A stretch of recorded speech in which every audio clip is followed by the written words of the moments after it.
Well, ayun na nga kakwento.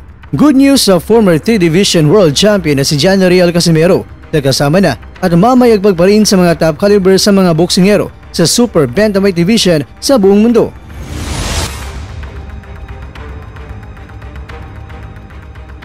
Gervonta Tank Davis, pinalitan na ng trono ng Hapon na kahirang lang na WBC Bantamweight World Champion na si Junto Nakatani sa pound-for-pound ranking.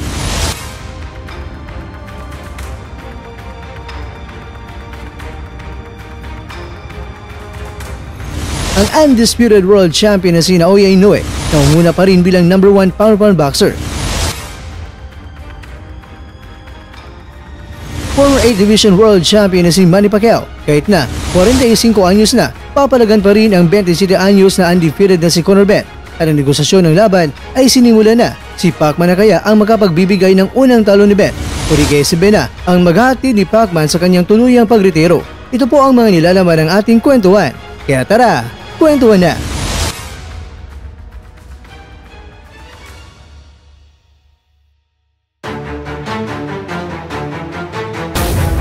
Sa wakas, ang SB Nation Bad Left Hook ay nagpalabas na ng kanilang sariling pound-for-pound list at top 10 sa world ranking sa lahat ng mga dibisyon sa boxing.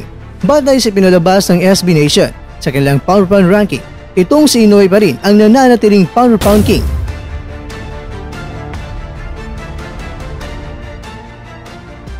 At pangalawa lang itong si Terence Crawford. At ang dati na sa top 10 na si Tank Davis ay nabuwal naman ito sa kanyang pwesto at ang pumalit sa kanya ay ang Hapon na si Nakatani. Ibig sabihin, kahit sa listahan ng pound-for-pound boxers mga kakwento ay 3 mga Hapones ang pasok dito dahil pasok din ang kampiyon na si Kenshiro Teraji. Grabe naman ang mga Hapones ngayon Talagang masasabi natin na golden era ngayon sa boxing ng mga taga-Japan dahil pati na rin sa pound-for-pound rankings ay hindi lang pinantayan nila ang bilang ng mga boksingerong mga Amerikano na pasok sa pound-for-pound dahil Hapon pa ang naging numero 1 nito. Sa ngayon naman kakwento ay sisilipin natin ang world rankings ng ating mga boksingerong mga Pinoy na pasok sa top 10 sa world rankings ng Bad Left Hook SB Nation. Sa minimum weight, nasa top 9 si Pedro Taduran.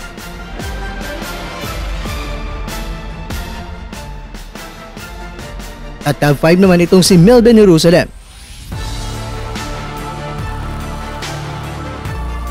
Sa junior flyweight, tangi itong si Christian Araneta lang ang pasok sa ranking.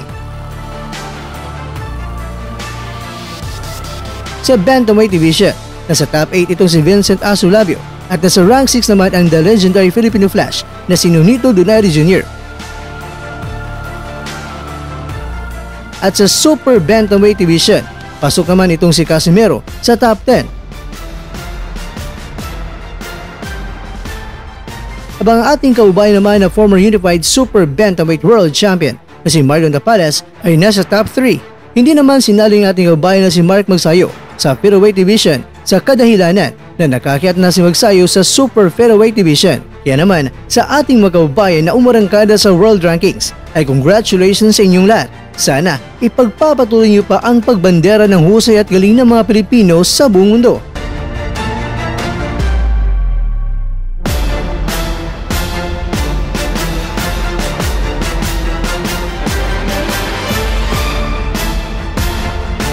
Samantala, kinumpirma naman ng promoter na si Eddie Hearn na nagsimula na ang negosasyon para sa laban sa pamamagitan nina Pacquiao at sa British welterweight contender na si Conor Benn at ang sagupaan ay target nila nagaganapin sa Saudi Arabia at ayon sa Boxing News 24, ibinunyag ni Pacman na ang pagpirma ng kontrata sa pamamagitan nila ni Benn ay mangyayari ito bago pumalis sila sa Saudi Arabia at babalik sa kanilang kanya-kanyang mga bansa.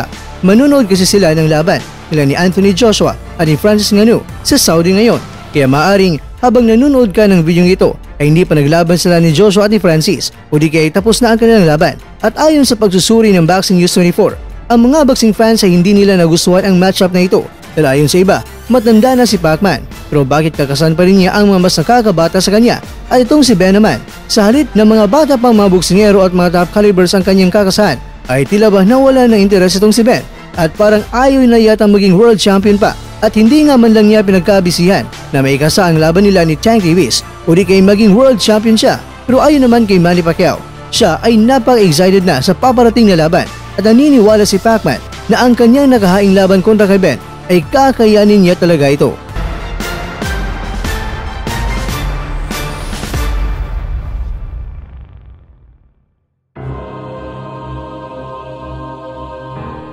Mga kakwento, ayon pa kay Pacman, nasa magandang kondisyon siya palagi kaya pinipili niya ang Team Ben kung ano nga ba ang buwan na kailangang magustuhan para maikasana ang laban.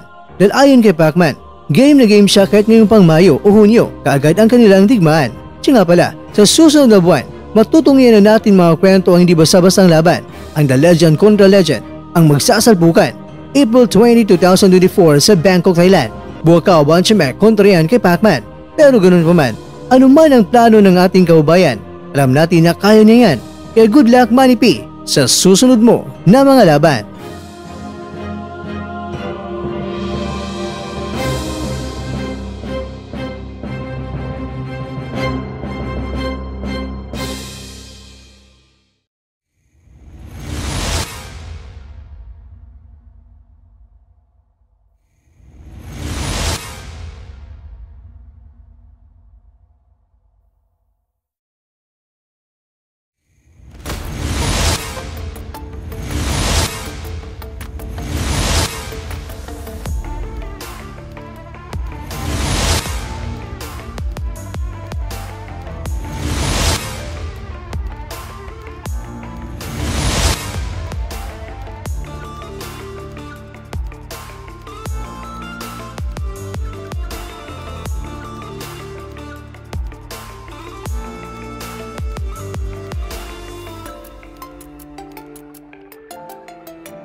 At dyan, nagtatapos ang ating kwento.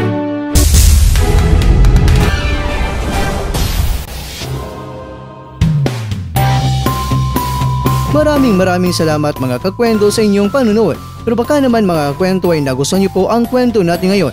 Baka pwede niyo po akong mabigyan dyan ng like, subscribe at pa-click na rin sa bell button. Pero bago tayo matapos mga kwento ay syempre, shoutout po muna tayo dyan sa ating mga kakwento. Kay kakwentong Julie Ann Pedrosa, kay kakwentong Honey Lopez, kay kakwentong Bad Kevin TV, kay kakwentong Lolita Nalasa, at ikaw kwentong nanonood ngayon, shoutout sa iyo dyan. Bueno, hanggang dito na po muna ang ating kwentuhan. At abangan nyo lang po ang ating susunod na video. At dito lang po yan sa isang channel na kung saan maaaring ito'y mga kwentong di pa na kwento sa inyo.